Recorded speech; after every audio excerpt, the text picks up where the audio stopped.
Olá, meninas do Cafezinho da Tarde, bem-vindas a mais um dos nossos podcasts. Eu sou Karina Barber e eu venho aqui compartilhar um pouquinho com vocês sobre o nosso estudo Bem-aventurada, um estudo para mães sobre a maternidade intencional. Hoje nós vamos estar abordando o tema O Presente do Treinamento, do livro O Ministério da Maternidade, por Sally Clarkson. Lembrando que esse livro não está traduzido ainda para o português, mas eu venho, através desse podcast, compartilhar um pouquinho do que Deus tem falado ao meu coração através da leitura e estudo desse livro. Eu vou começar com uma oração. Senhor Jesus, muito obrigada pelo teu cuidado nas nossas vidas, obrigado pela tua provisão e proteção. Senhor Deus, obrigada porque as dificuldades vêm na nossa vida, os erros são cometidos, os pecados são feitos e o Senhor nos perdoa, o Senhor nos redime e o Senhor enviou o teu Filho para morrer pelos nossos pecados, para que nós pudéssemos ter uma vida eterna contigo. Obrigado por essa esperança. Meu Deus, nos ajuda nesse dia a sermos melhores mães, melhores filhas, melhores amigas, melhores irmãs. Que a nossa vida brilhe a tua luz, Senhor, que seja sempre para a tua glória. Em nome de Cristo. Amém. No capítulo O Presente do Treinamento, Sally começa falando que na casa que ela mora, uma senhora plantou jardins nessa casa e deixou um legado de beleza por anos por vir. Quando ela entrou na casa e comprou a casa, o jardim já estava plantado. E hoje ela fala que esses jardins dão fruto e iluminam a sua vida. Ela depois começa falando que Jesus ensina na oração do Pai Nosso como nós devemos orar. E ele fala, primeiro, que nós reconhecemos Deus como Rei do Universo. Segundo, que o seu reino venha sobre nós. E terceiro, que a sua vontade seja feita. Ajude-me a ser parte do teu plano. Que essa oração, através dessa oração, a gente percebe que a gente não vê os frutos rapidamente. Que os frutos, eles vêm com o trabalho, eles vêm com a nossa perseverança, ele vem através do nosso suor. Não é o dia que você planta a semente, não é o mesmo dia que você colhe o fruto.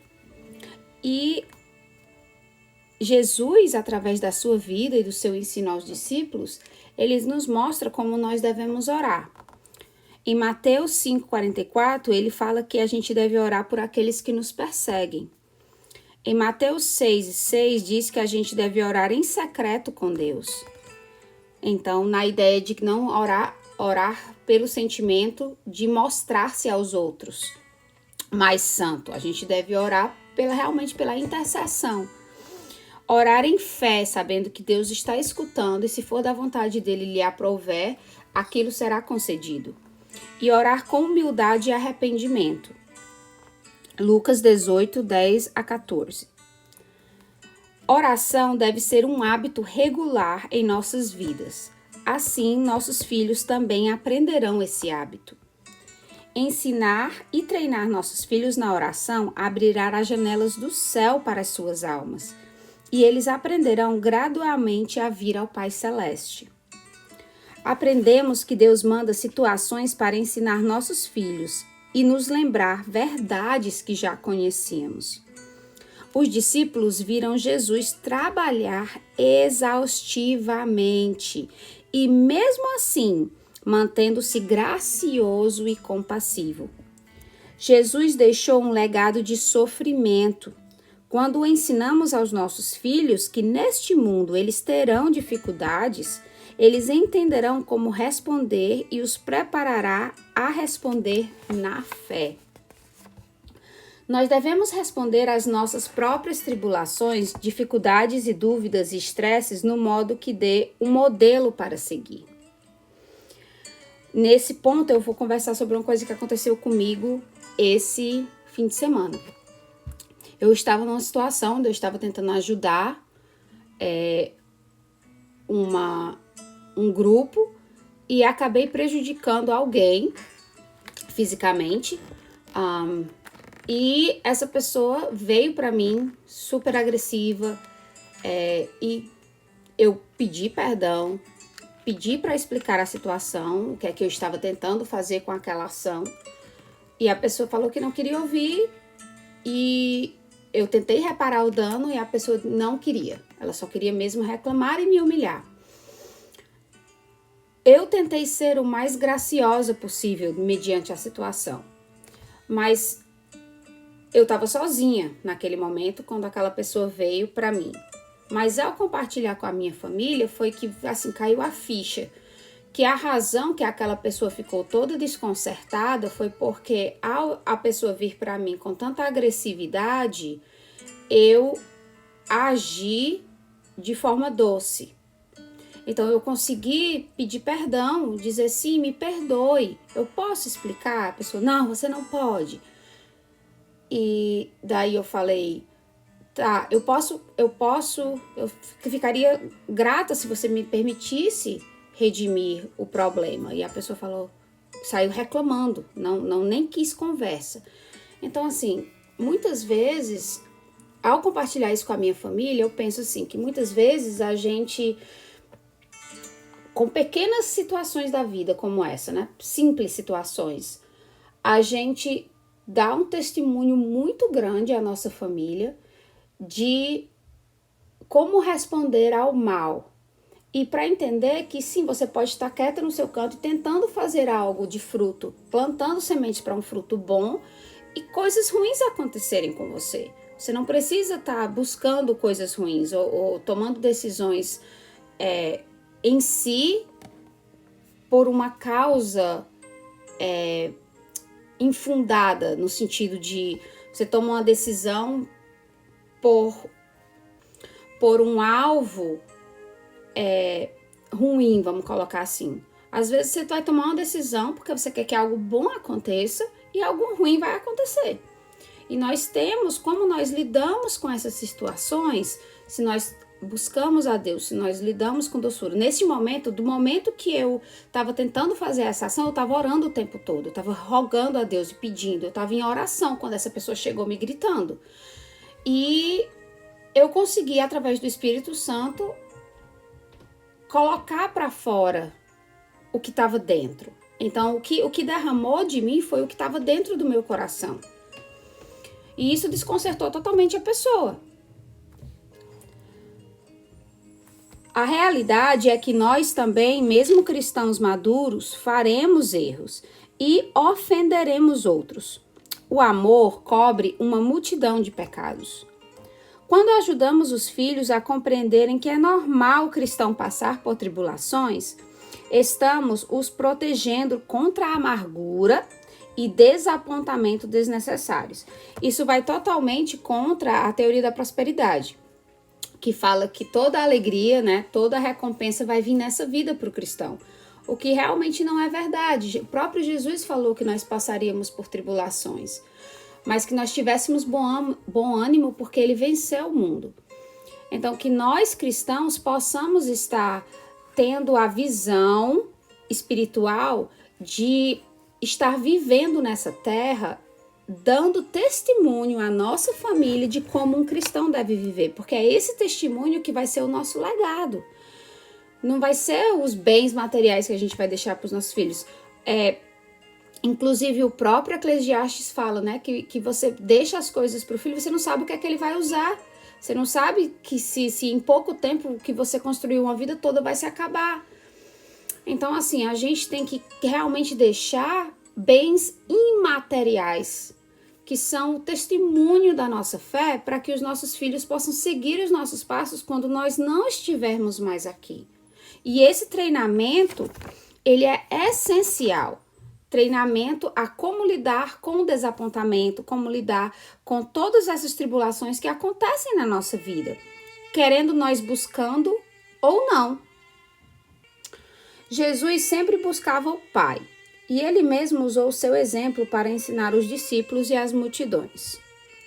todo tipo de treinamento leva tempo, paciência e perseverança. Mais uma vez, o dia que você planta a semente não é o dia que você come o fruto. Se o próprio Jesus teve dificuldade de treinar seus discípulos maduros, adultos, imagine nós treinando crianças. Deus nos preparou não apenas para civilizar nossos filhos, mas para fazer discípulos e prepará-los para o reino. Devemos trabalhar para manter as mentes dos nossos filhos inocentes. Memórias puras são presentes.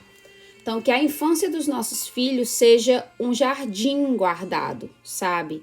Que nós possamos estar atenta aos ataques, às flechas dos inimigos, sejam por jogos, sejam por músicas, sejam por programas de TV que a gente até acha que são programas e coisas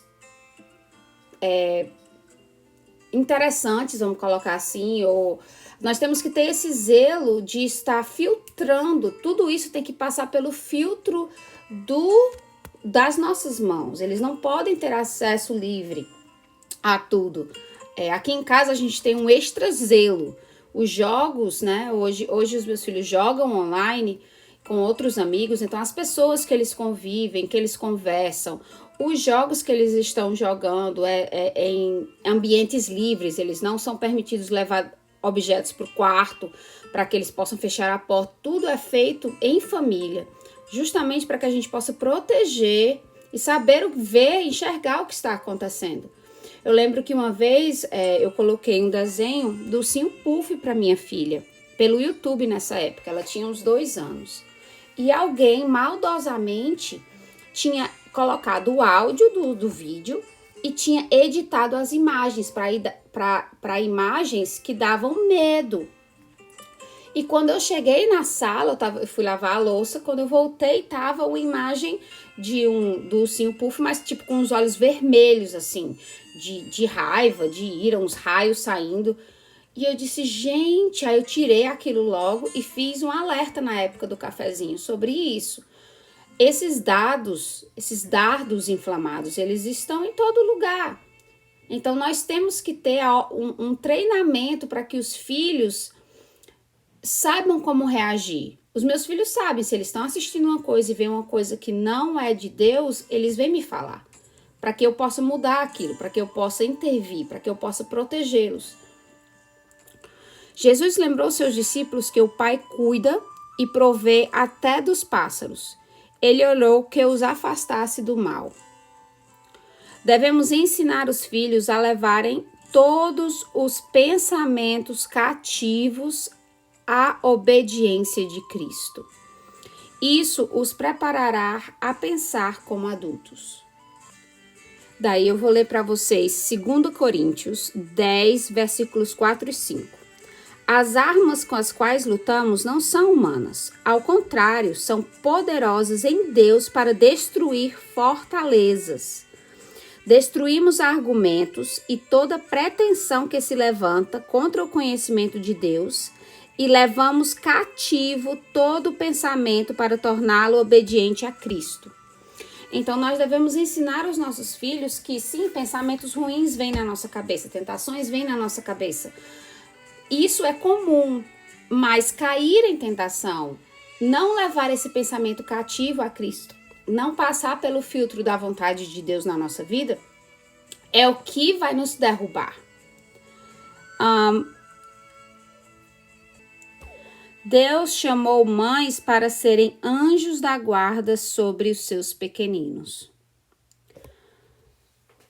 Daí eu vou ler para vocês agora a oração que eu fiz depois das leituras dos versículos desse estudo, desse capítulo.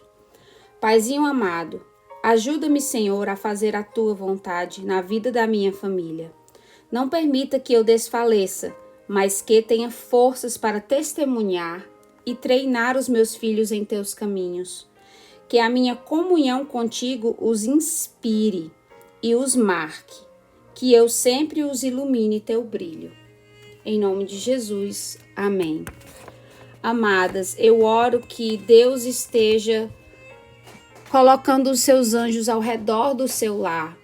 Que Deus esteja te fortalecendo, mãezinha, no seu trabalho de treinar os teus filhos para serem bênção na vida de outras pessoas. Senhor Jesus, esteja com cada mãezinha na vida delas. Fortalece, Senhor, nossas fraquezas. Nos ajuda a compreender que tudo bom em nós vem de Ti. Que nós sejamos, Pai, sempre o bem e a luz na vida das pessoas. Em nome de Cristo, nós te oramos, Senhor. Amém. Amadas, obrigada por estarem aqui para o nosso podcast número 35. E eu deixo um grande abraço, um forte abraço a vocês e que Deus as abençoe e as guarde. E se Deus quiser, esse mês, volto aqui, né, no nosso canal com mais um podcast para vocês, tá bom? Deus abençoe e as guarde. Um forte abraço. Tchau, tchau.